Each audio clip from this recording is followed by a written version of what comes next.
When we talk about wildfires, this probably isn't what you think of first, but it is one of the things that makes response more complicated and dangerous.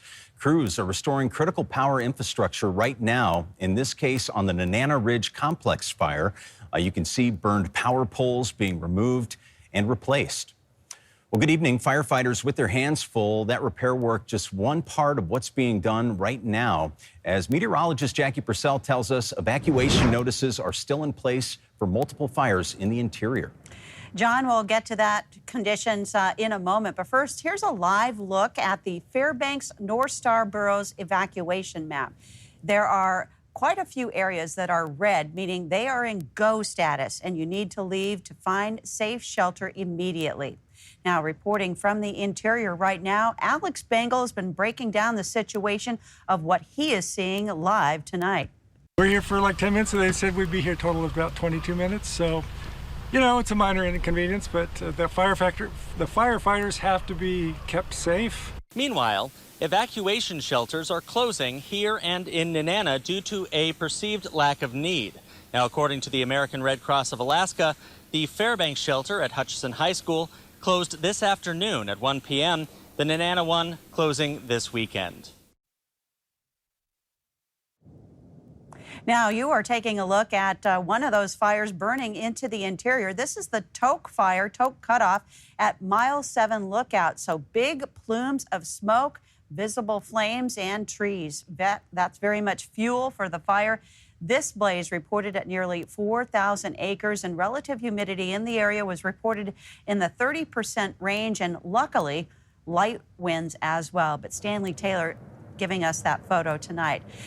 We will have more on the forecast. We are looking at some very dry conditions into the interior as well. So what we're going to be looking at is temperatures that will be warming into the 60s to 70s here in South Central, and even to the 70s and low 80s for parts of the interior. I'll have more on that coming up a little bit later. John? All right, Jackie, thank you. Looking forward to the full forecast. 3 firefighters working on 98 fire were injured this morning. It's being called a boating incident. It happened on the Salcha River southeast of Fairbanks. The firefighters taken to Fairbanks Memorial Hospital for treatment. The severity of their injuries have not yet been confirmed, and exactly what happened is under investigation. A man convicted of murdering his Anchorage Apartments leasing manager, sentenced to serve 77 years in prison today. Johnson Kuhn has been combing through court documents. He joins us now after he spoke with the victim's brother today. Johnson.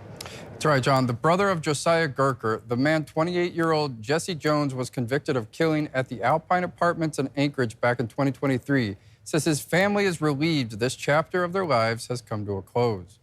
Prosecutors say in October 2023, Jones confronted Gerker and another employee about the notice that had been posted that morning on the apartment door where he was living with his pregnant girlfriend. The witness said Jones was asking why he was being kicked out of the apartment before pulling a gun. After a struggle, Gerker was able to keep his employee, Rosemarie Ortiz, safe, but he could not do the same for himself. Jones shot him at least 7 times, killing him on scene. Josiah's brother, Jamin Gerker, was one of many family members who spoke during today's sentencing. He talked about who his brother was becoming. I can tell you these are the things that was important to him. You know, it was all about family and building legacy and relationships, mentoring, like all these things were really important to him. And he was on pace to become one of those people in the community that just is an absolute rock of the community, and that really is someone that people can rely on. Like that's really where he was, you know, where he was on track to go. After speaking with Gerker's brother, he asked if we could share the following statement. This murder deprived his wife of a husband and his 2 little girls to a father. His youngest daughter was born a few months after his death, and so she will never meet her father in this life. His loss is deeply felt by all of us. John? Do you think there are other deaths? Definitely. I definitely believe that there are other deaths, yeah. And we had always thought that. No matter their struggles, somebody still loved them. You know, they're humans. A search for potential unwritten victims. Alaska's news source investigates. Are there others who might have been killed by convicted killer Brian Smith? Our investigative team's Rebecca Paulsha joins us with a preview of her new documentary that will be airing this weekend. John, their names are forever with us, Kathleen, Joe, and Veronica. Now, since Alaska's news source first reported on this investigation, including their killer, Brian Smith's arrest and conviction, new evidence was uncovered suggesting there could be additional victims. Now, to this day, missing and murdered Indigenous people advocates continue to search for more victims, asking a simple question: who else might Brian Smith have killed? I spoke with him in jail for hours for this documentary. People think you're a serial killer. Mm-hmm. What do you say to that? Well, that's nasty, that. But I don't blame them, because that's what the police and the DA took to the media. Now, 1 year after Smith's sentencing, for the first time, the documentary will reveal some of that new evidence, including recordings with Smith's girlfriend. Our months-long search for answers debuts tomorrow night at 8:30 on KTUU Channel 2 and our website, mobile app, and on your streaming devices. You can also see my discussion with Tracy Sinclair today about this documentary. That's on our website. John, back to you. Thank you very much. The last landmark in the United States to formally bear the Nazi name is no more. Nazi Creek on Little Kiska Island is now being renamed more than 80 years after it was named by World War II soldiers who were fighting in the Aleutians. The creek will now be known as Kahim Kaganaha, which means Gizzard Creek or river belonging to Gizzard Island in Unangam Tunuu. That is the language of the indigenous Unanga people.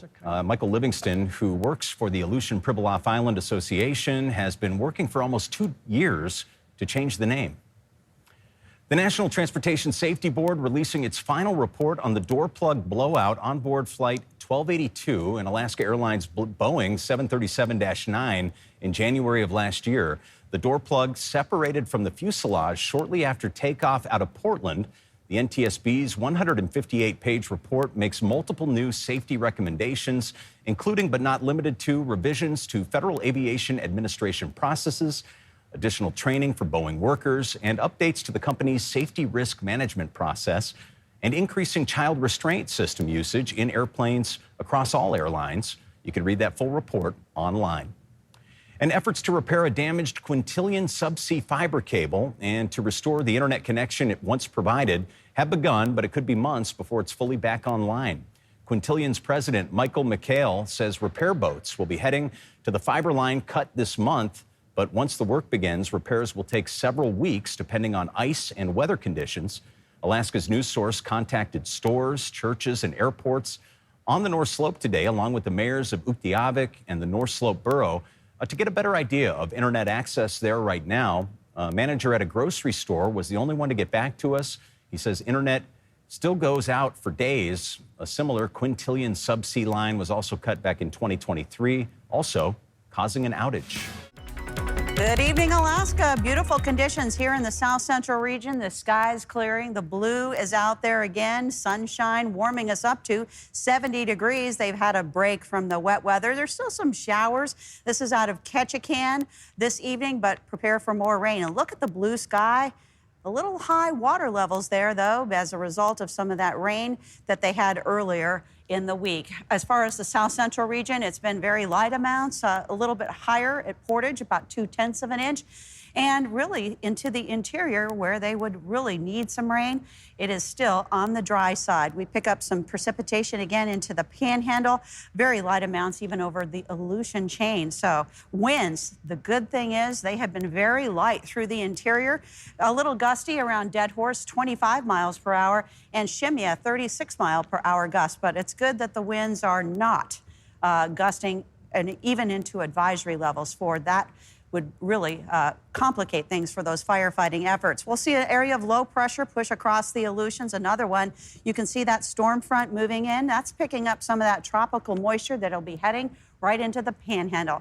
A couple of lightning counts to talk about. That is associated with some of these showers, even light thunderstorms moving through not just interior, but southwest Alaska, seeing some of that action picking up tonight. We could also into the Talkeetna Mountains see some occasional showers, but the wet weather in south central will be disappearing as we go through the weekend, but it will be returning to panhandle locations as they head into Friday night and Saturday. Here's a look at some of those highest temperatures across the state. 38 in Utqiagvik, but then we hit the 60s and 70s into the interior and even edging south into the south central region.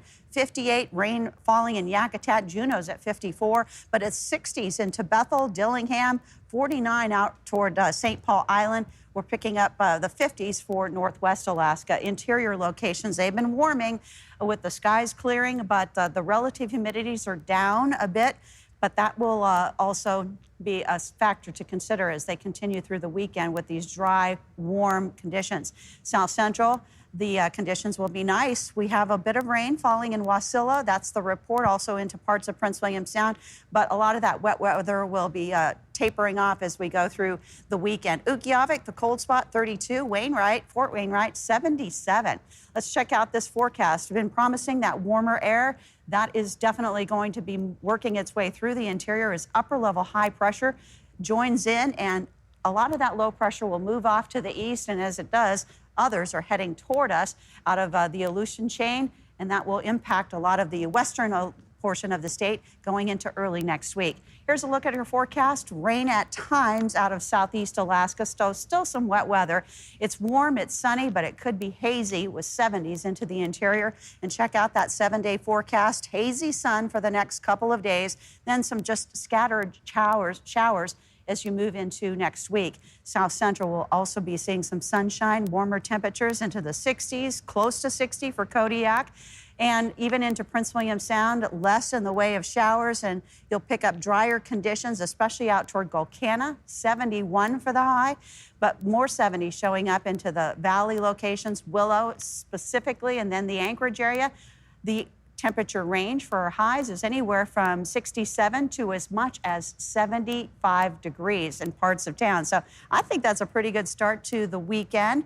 Warm conditions, and even into next week, we'll still see some 60s, which is 66 is just about our normal high temperature this time of year. If you're looking for when you don't have to water the lawn, that would be Tuesday when rain is likely, but it's looking pretty nice as far as the weekend weather coming our way. And I think that a lot of folks are probably saying, hey, we deserve the nice weather. Gorgeous. It's going to be lovely. And did you say 32 degrees in Utqiagvik? Yes, that was a cold spot today. Wow, that's insane.